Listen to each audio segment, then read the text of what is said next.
오늘도 아름다운 찬양으로 우리의 갈릴리 찬양대가 하나님께 영광을 돌림을 인해서 감사드립니다. 오늘 우리 아주 목소리가 우렁차고 잘했지요? 예, 아주 하나님께서 크게 영광 받으셨음을 인해서 감사드립니다. 우리 다 함께 하나님의 성경 말씀 마태복음 5장 6절에 있는 말씀을 같이 봉독합니다. 시작합니다.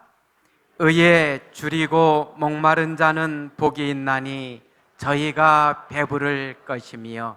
아멘. 의에 줄이고 목마른 자는 복이 있나니 저희가 배부를 것이며.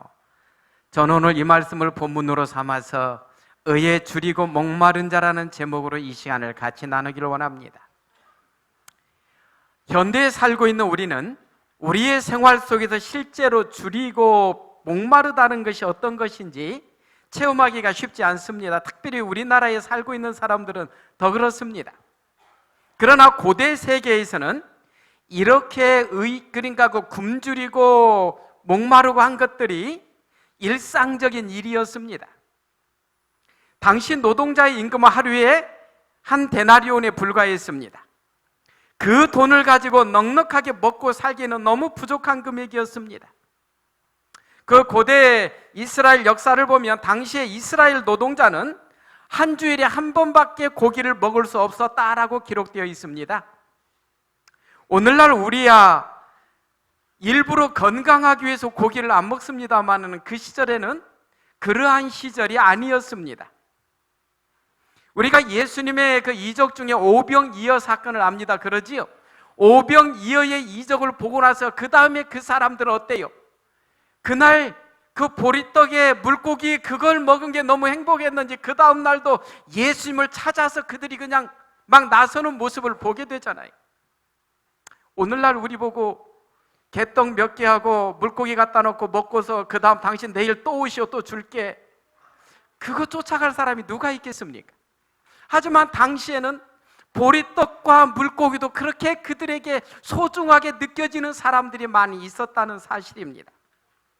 그래서 그 당시에 팔레스타인에서 이 날품 파리와 노동자는 실제 정말로 그 먹고 마시는 거에 굉장히 여유가 없었습니다.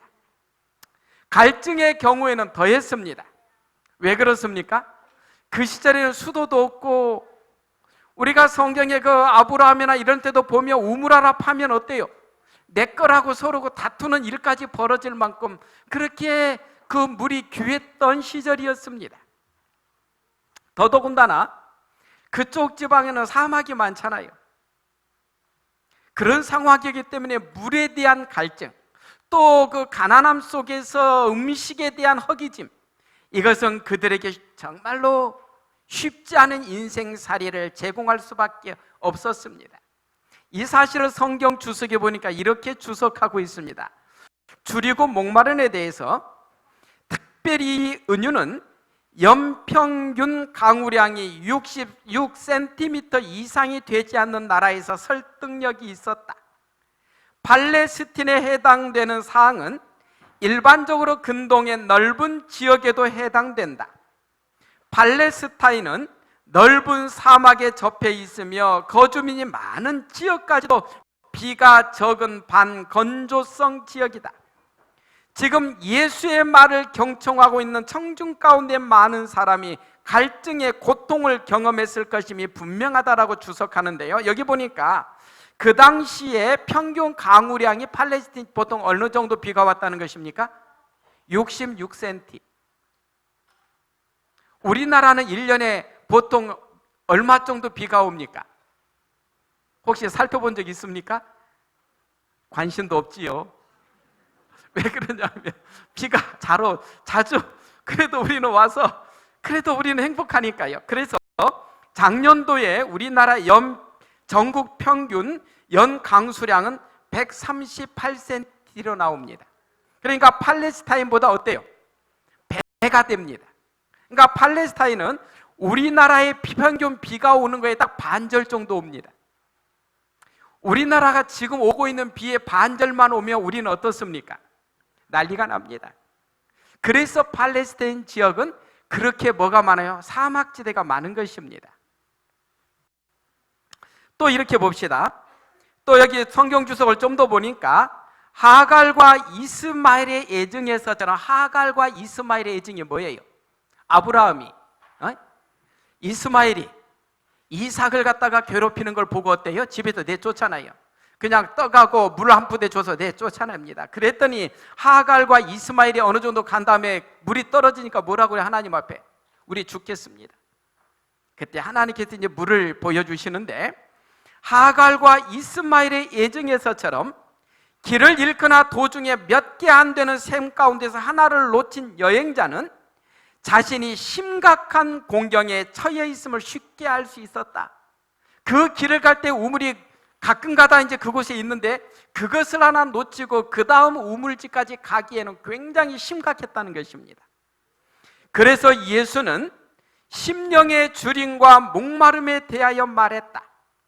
음식의 결핍으로 굶주린 사람 또는 물의 부족으로 허덕이는 사람의 간절한 열망으로 의를 갈망하는 자들만이 그것을 얻을 것이다. 그러니까 배고픈 사람이, 갈증난 사람이 그것을 찾고자 하는 것처럼 우리는 뭐를 찾으라는 것입니까? 의를 찾으라고요. 그래서 마태복음 5장 6절에서 예수님은 의에 줄이고 목마른 자는 복이 있다, 저희가 배부를 것이라고 말씀하셨는데, 여기서 예수님께서 의에 줄이고 목마른 자는 복이 있다고 하셨는데, 여기서 말씀하는 의는 무엇입니까? 우리가 지금 의에 대해서 정말로 갈증을 느끼고 허기지고 있습니까? 의란 무엇입니까? 좀 더 들어가 봅니다. 의란 무엇인가? 의란 입혀주시고 나누어주신 의다라고 우리가 또 하나로 정의할 수가 있습니다. 입혀주시는 것은 뭐고 나눠주시는 것은 무엇입니까? 우리는 우리 스스로의 힘으로 아무리 노력해도 스스로가 의로워질 수 있습니까? 없습니까? 불가능하다는 것을 우리가 압니다. 이것을 하나님의 성경 말씀은 이렇게 표현하고 있습니다. 에레미야 선지자는 그 당시 이스라엘 백성들에 대해서 이렇게 말합니다.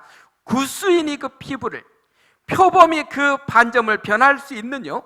할 수 있을진데 악에 익숙한 너희도 선을 행할 수 있으리라. 구수인이라는 건 피부가 어떤 피부예요?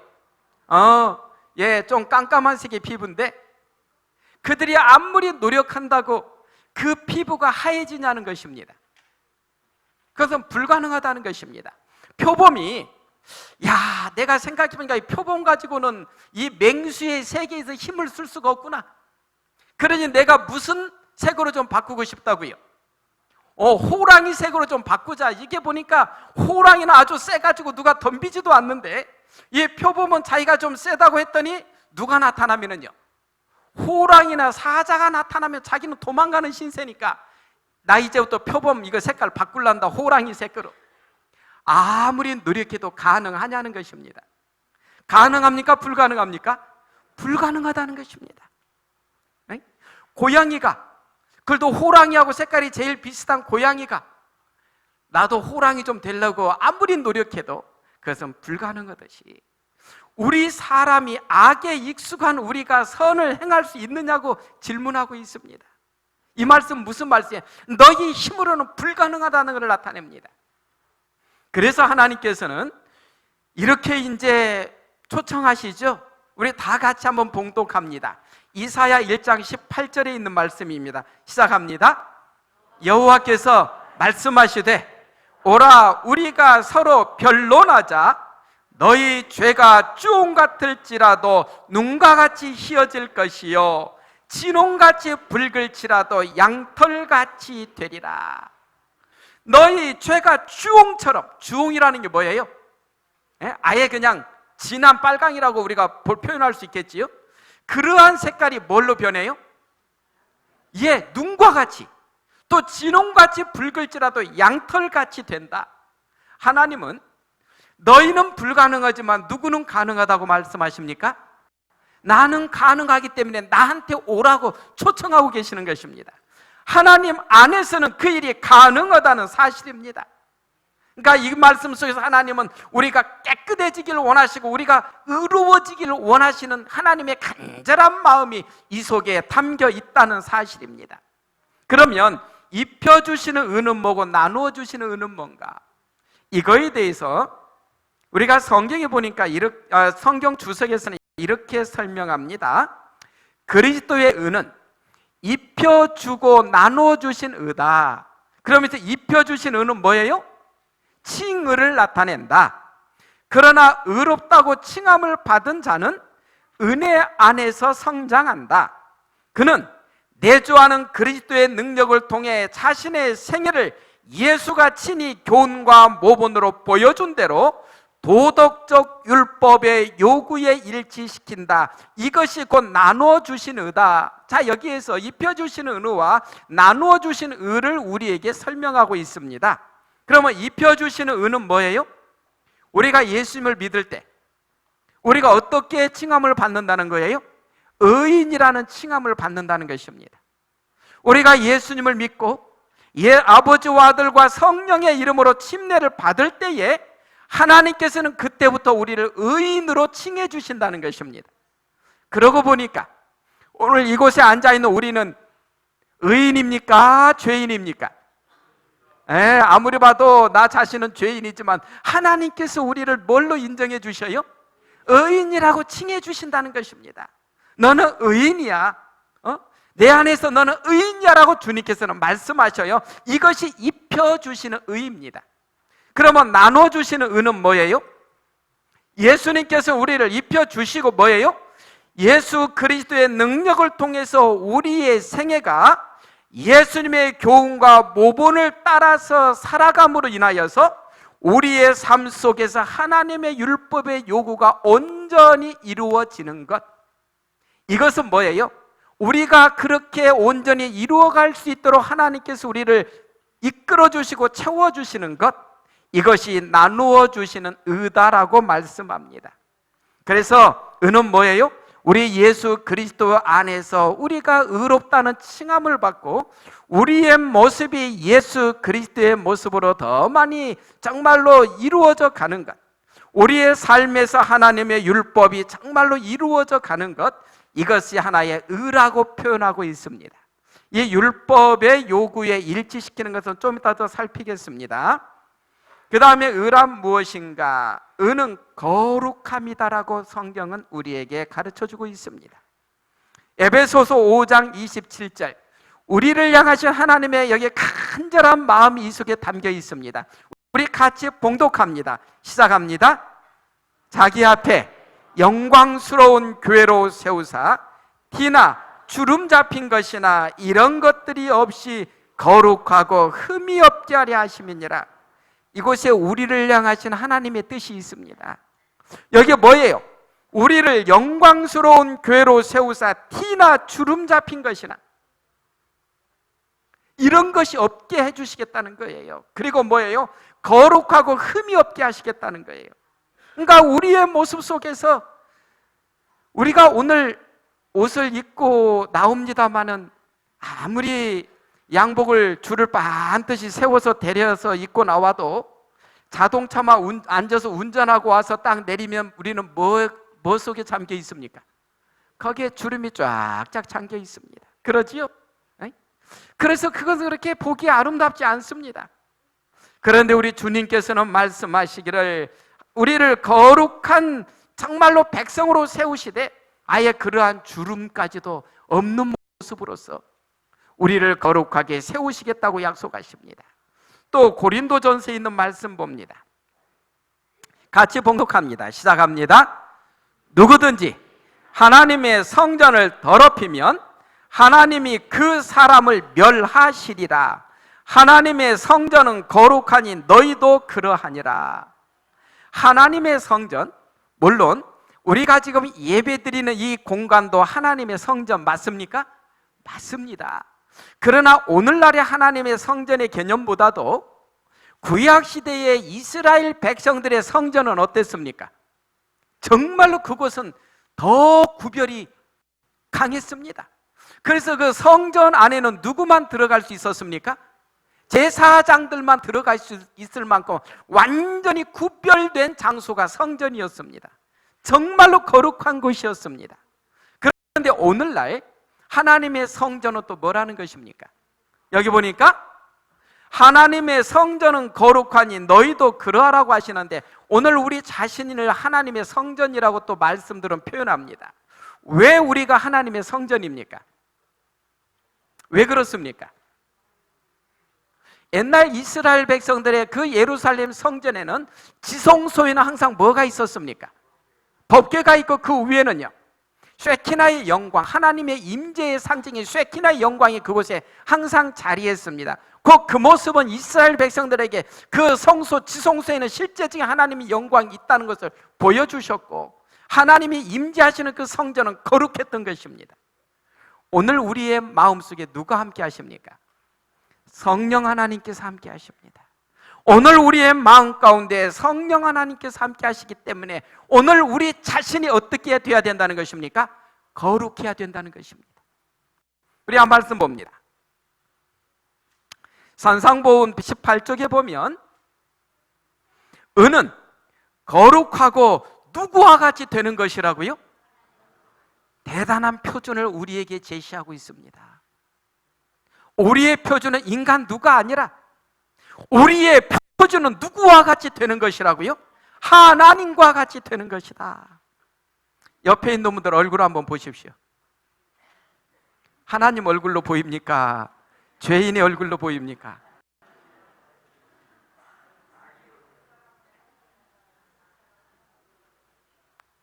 하나님께서는 우리의 모습 속에서 하나님의 모습이 나타나기를 원하신다는 사실입니다. 그게 우리를 향하신 하나님의 마음입니다.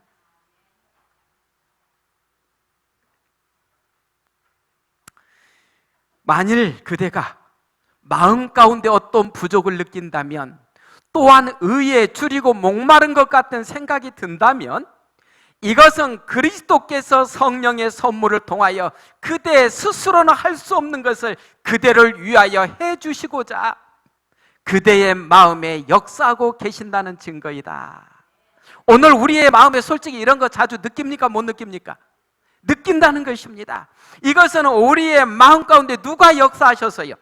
하나님께서 역사하셔서 우리로 하여금 그러한 생각이 들게 하시고 우리로 하여금 더 우리 주님의 그 모습 속으로 변해가도록 이끌어 주신다는 사실입니다. 이 말씀 또 볼까요? 참된 성화란, 한 가지 성화의 뜻이 뭐예요? 성화가 이게 뜻이 뭐예요? 이게 거룩할 성자잖아요. 거룩해지는 것, 그렇죠? 성화, 참된 성화란 생명이 유지되는 한 계속되는 매일매일의 과업이다. 그러니까 우리의 생명이 멎을 때까지, 우리의 호흡이 멎을 때까지 우리는 매일매일 성화의 길을 가야 된다는 사실을 보여줍니다. 거룩해짐의 길을 가야 되는 것을 보여줍니다. 매일의 유혹과 더불어 싸우며 자신의 죄된 성향을 극복하고 또 마음과 생활의 성결을 구하는 자들은 성결이라고 하는 자만스러운 주장을 하지 않는다. 스스로가 나 거룩하다라고 그런 주장을 함부로 하지 않는다는 것입니다. 그들은 의에 대해 줄이고 목말라 하고 있다. 죄는 그들에게 몹시 죄된 것으로 보인다. 왜 이런 모습으로 보입니까? 항상 우리가 옆 사람한테 비교하면 내가 굉장히 많이 거룩한 것처럼 그렇게 느낄 때가 있습니다. 그래요, 안 그래요?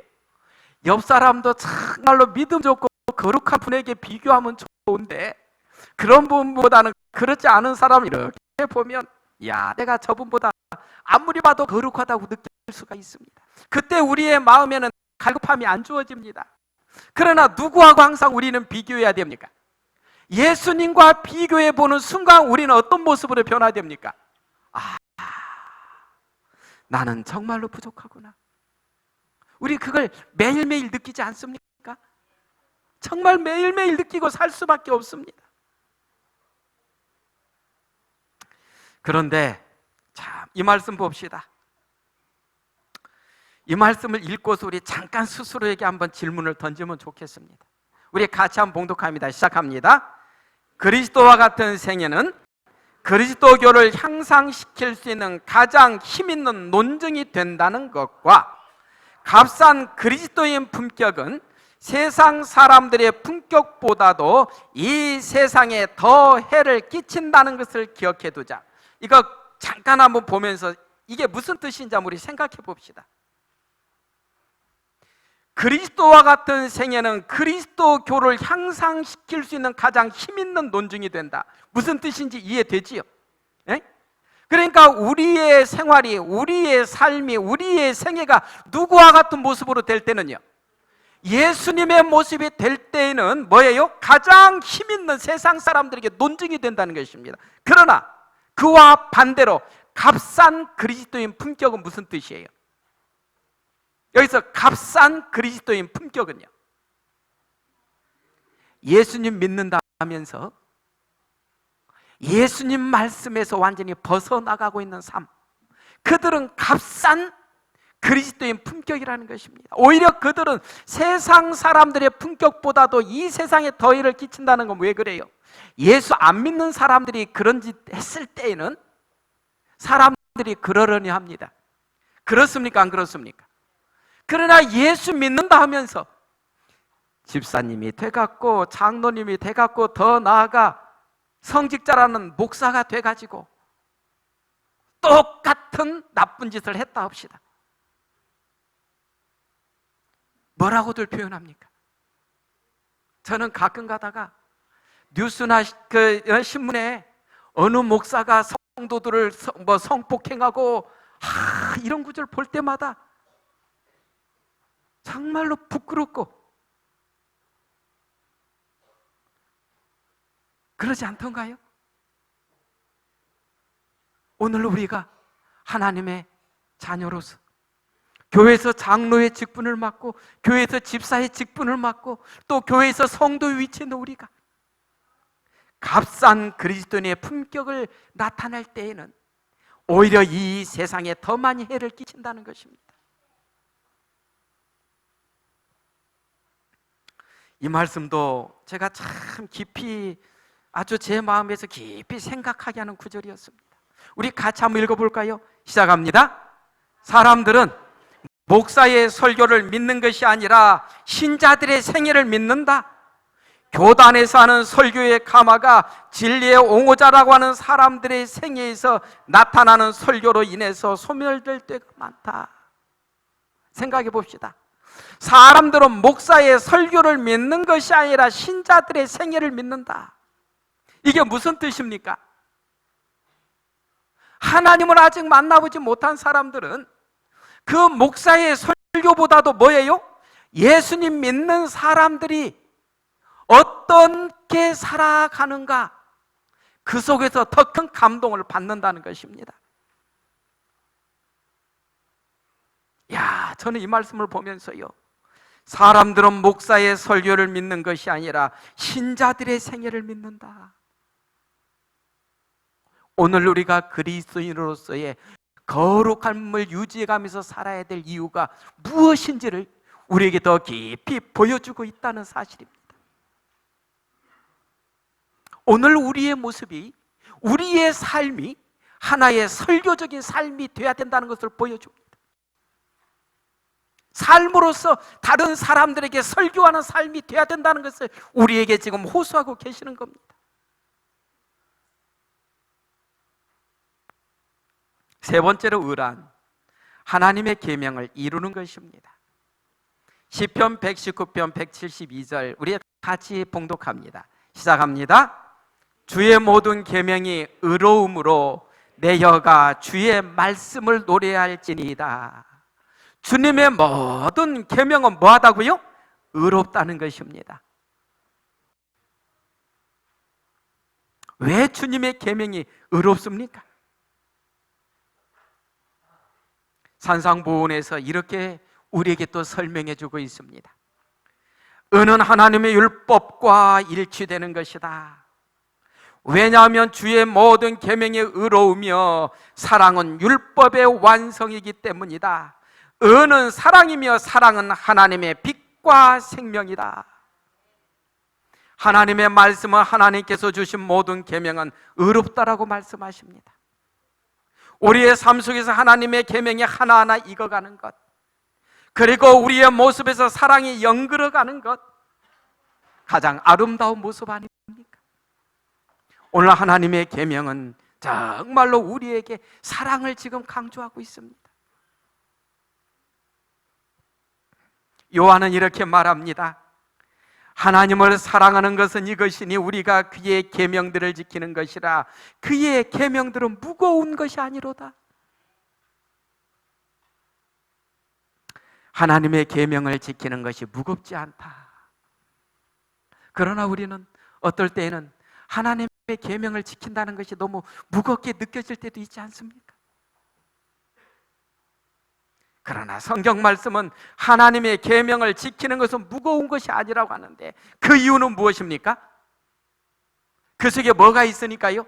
사랑이 있기 때문에 그렇습니다. 어떤 사랑인가 봅시다. 그리스도인들에게 하나님의 계명들이 고된 것이 아닌 이유는 순종이 사랑의 결과이기 때문이다.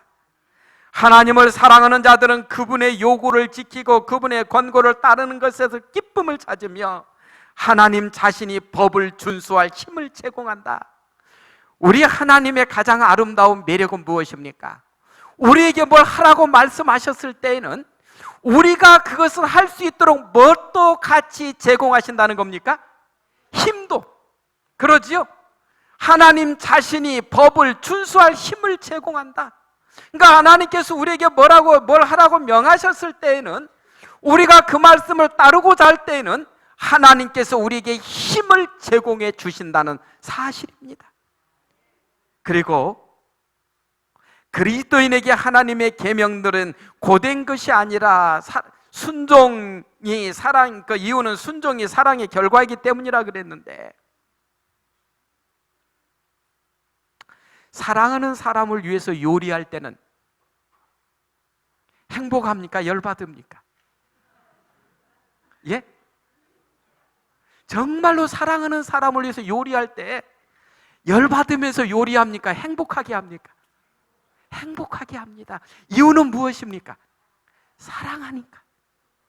사랑하는 사람을 위해서 정말로 희생을 하면서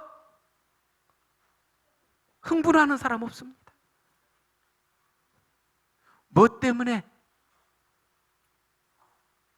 아침 일찍부터 나가서 별 보고 출근해서 별 보고 퇴근할 만큼 열심히 일합니까? 나 혼자 먹고 나 혼자 쓸 것 같으면 그렇게까지 안 해도 되지 않던가요? 누구 때문에요? 사랑하는 가족을 위해서 하기 때문에. 이른 새벽에 나가서 밤에 들어오면서도 그 속에서 행복을 느끼지 않던가요? 사랑하는 사람을 위해서 하는 수고는 힘들다고 느끼기보다 그 속에서 행복을 느낀다는 사실입니다.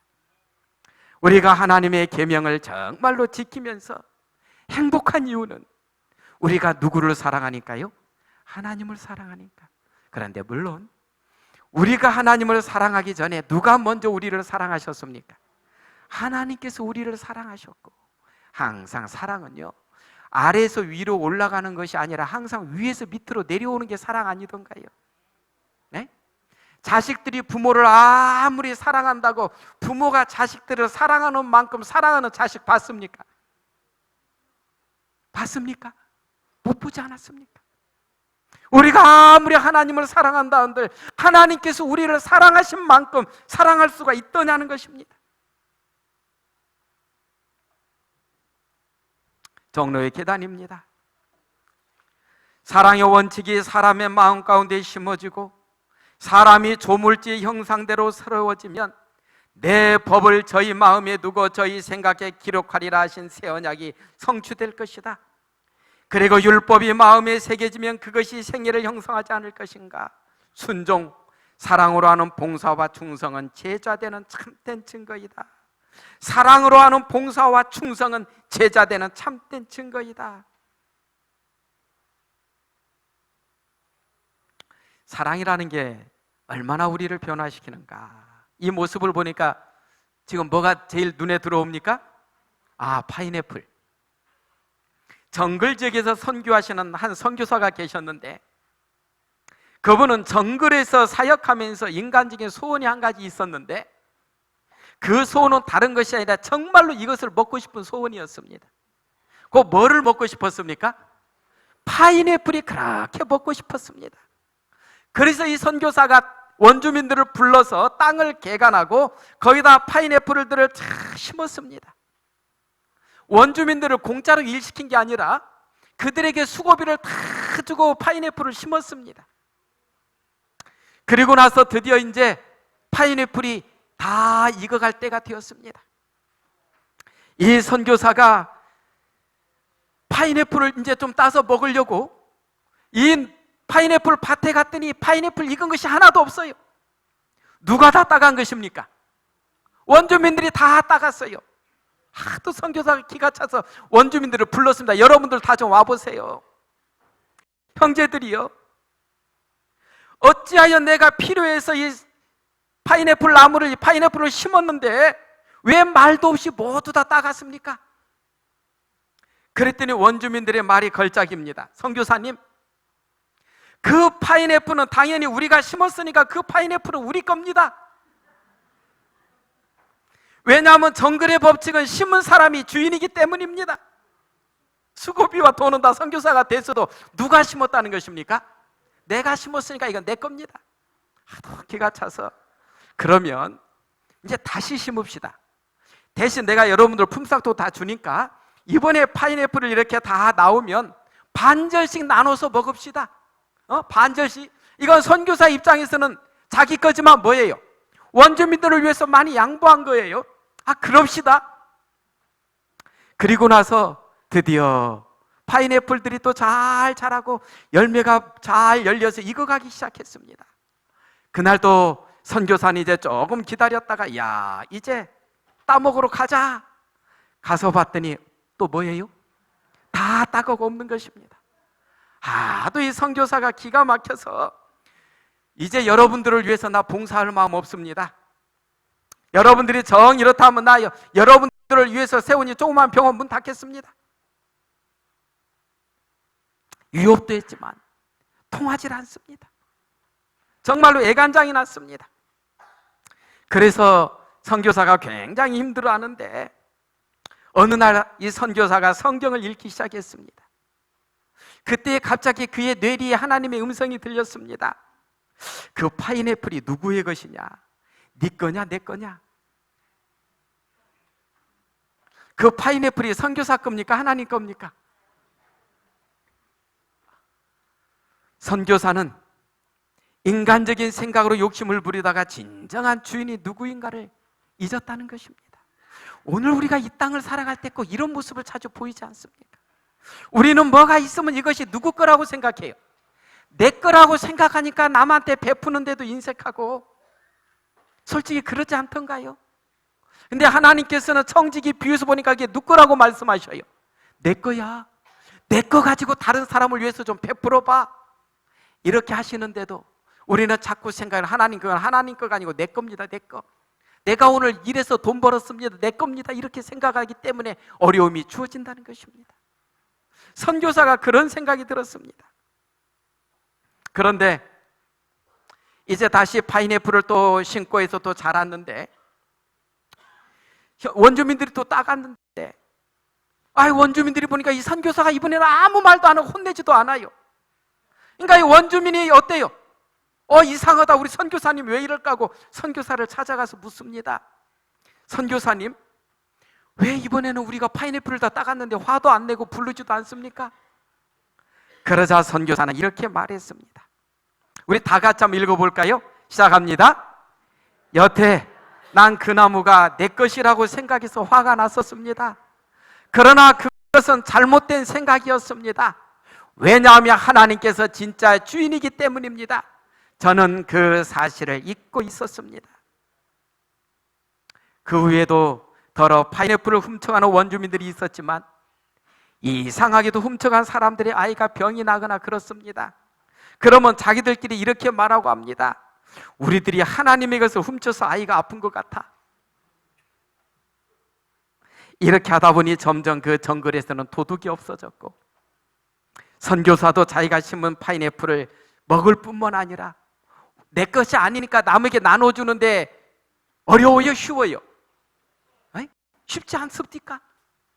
그래서 그 정글에 진정으로 하나님의 사랑이, 그리스도의 사랑이 넘쳐나게 됐다라고 기록하고 있습니다. 사랑은, 그래서 성경은 사랑은 율법의 완성이라고 합니다. 사랑하게 되면 하나님의 모든 율법도 다 이루어진다는 것입니다. 하나님의 율법은 바로 그 본질상으로 불변이다. 그것은 율법의 창시자이신 하나님의 뜻과 품성을 나타낸다. 하나님이 사랑이심으로 그분의 율법도 사랑이다. 율법의 두 가지 큰 원칙은 하나님에 대한 사랑과 사람에 대한 사랑이다. 진정으로 하나님에 대한 사랑과 사람에 대한 사랑이 오늘 하나님의 십계명이 우리의 삶에서 온전히 이루어지는 그런 삶으로 우리를 이끈다는 사실입니다. 그러면 좀 더 들어가서 어떻게 그러면 이 의를 실현할 수 있을까 봅시다. 하나님의 의는 누구를 통해서 실현된다고요? 그리스도를 통해서 실현된다는 것입니다. 요한계시록 3장 20절 또 우리 같이 봉독합니다. 시작합니다. 볼지어다 내가 문 밖에 서서 두드리노니 누구든지 내 음성을 듣고 문을 열면 내가 그에게로 들어가 그로 더불어 먹고 그는 나로 더불어 먹으리라. 우리 예수님이 먼저 우리의 문을 항상 두드리십니다. 그리고 우리가 예수님 앞에 우리의 마음을 열수록 우리 예수님께서는 우리를 통하여서 주님의 뜻을 이루어 가십니다. 여기 또 이렇게 말씀합니다.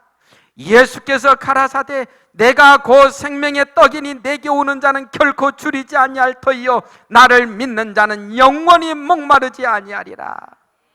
예수 그리스도를 통하여서 우리의 의와 우리의 거룩함은 이루어져 간다는 사실입니다. 산상부원에 있는 말씀입니다. 하나님의 의는 그리스도를 통하여 실현된다. 그러므로 우리는 그분을 받아들임으로써 의를 얻게 된다.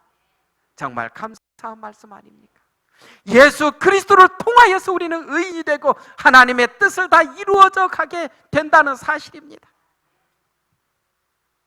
초기 플리모스 형제단을 이끌었던 하나님의 사람 존 다비는 이렇게 말했습니다. 우리가 줄이는 것으로는 충분치 못했다. 나를 향한 하나님의 마음이 무엇인지 알기 위해서 우리는 굶주려야 한다. 탕자가 줄였을 때 그는 쥐업 열매를 찾았다. 그러나 그가 굶주렸을 때는 아버지에게 돌아갔다. 이게 무슨 뜻입니까? 줄이는 것은 무엇이고 굶주리는 것은 무엇입니까? 약간 차이가 있습니까?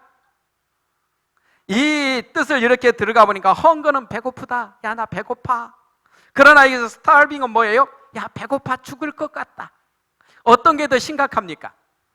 뭐 그냥 배고프면 한 끼 굶어도 견뎌내는데 나 지금 배고파 죽을 것 같은데 또 굶으라 그러면 어때요? 열받습니다. 야, 나 지금 배고파 죽겠다니까 굶어. 얼마나 힘듭니까? 여기서 그러니까 우리가 줄이는 것으로는 충분치 못하다. 나를 향한 하나님의 마음이 무엇인지 알기 위해서는 굶주려야 한다는 것입니다. 탕자가 그냥 배고팠을 때는 어때요? 돼지 열매가 먹는 쥐업 열매 먹고 같이 했지만 진짜 배고파 죽겠다 했을 때 누구한테 갔다는 것입니까? 아버지에게 갔다는 것입니다. 우리가 하나님의 의에 대해서 그냥 배고프다가 아니라 어떠한 자세로요? 배고파 죽겠다. 이런 자세로 우리가 살아야 될 것을 우리에게 말씀합니다. 이 방면에 있어서 강한 사람이 누구였는가 봤더니 다윗이었습니다. 하나님이여, 사슴이 시냇물을 찾기에 갈급한 같이 내 영혼이 주를 찾기에 갈급하나이다. 내 영혼이 하나님 곧 살아계신 하나님을 갈망하나니 내가 어느 때에 나가서 하나님의 얼굴을 배울까? 왜 다윗이 이런 거를 썼을까요? 배경을 보니까 이렇습니다. 당시 다윗이 도망자 신세로 떠돌아다니던 땅이 여름철이 되어 몹시 덥고 종종 물까지도 부족한 것이었다는 관점에서 볼 때 이 비유는 그 상황을 매우 생생하게 표현하고 있다. 겁 많은 사슴들이 맹수들 때문에 몇 개밖에 안 되는 물 공급원에 접근하지 못하는 경우가 종종 있었다. 그러니까 이 시편 42편은 다윗이 사울왕을 피해서 광야로 도망 다니면서 쓴 싫어하는 것입니다. 그전에는 어때요? 정말로 다윗은 하나님의 전에서 하나님을 찬양하기를 기뻐했고 하나님의 전을 찾아서 하나님께 경배하기를 기뻐했던 그였는데 이제는 도망자 신세가 돼가지고 하나님의 전에 갈 수도 없는 그런 자기의 모습을 보면서 어때요? 사슴들이 물 웅덩이 몇 개에서 물 마시고 싶은데 그곳에 사자가 있고 표범이 있고 그러면 가요 못 가요? 못 가고 갈증은 나는데 쩔쩔매내고 있는 그 모습을 생각하면서 내가 바로 그 모습이구나. 지금 하나님의 전에 갈래도 갈 수도 없고 하나님께 가서 경배 드리려도 할 수도 없는 내 모습을 보면서 다윗은 한탄하면서 이 글을 썼다는 사실입니다. 오늘 우리가 하나님의 정말로 의를 이룰 때 우리 주님을 통해서 이루어져야 될 그 내용을 보여줍니다. 그러면 이제 의에 줄이고 목마른 자에게 주어진 복만 잠깐 살핍니다. 뭐 한다 그랬습니까? 배고플 때에 생각나는 건 먹을 것밖에 없고 그 먹을 것을 먹고 나면 어때요? 배가 부를 때 여러분 배가 부르고 나는데 뭐 진수성찬 산의 진미를 갖다 놓은들 입에서 당기던가요? 아니지 않던가요? 우리 주님께서 우리를 배부르겠다고 약속하셨는데 이 말씀을 볼까요? 우리 구주의 품성의 온전함을 깨달을 때 우리는 완전히 변화되어 그분과 같은 순결한 모습으로 새로워지고자 갈망하게 된다는 겁니다. 우리 주님의 온전함을 바라볼 때 우리도 그렇게 되고자 갈망한다는 것입니다. 이러한 사람들에 대해서 뭐예요? 하나님에 대해서는 알면 알수록 품성에 대한 우리의 이상이 더욱 높아지고 그리스도의 형상을 나타내고자 하는 열망이 더욱 강해질 것이다. 사람이 하나님을 찾아가서 나의 영혼아 잠잠히 하나님만 바라라 대저 나의 소망이 저로 쫓아나는도다라고 간절한 마음으로 말하게 될 때 하늘의 요소와 인간의 요소가 합해져서 하나님의 뜻을 더 크게 이루게 된다는 것입니다.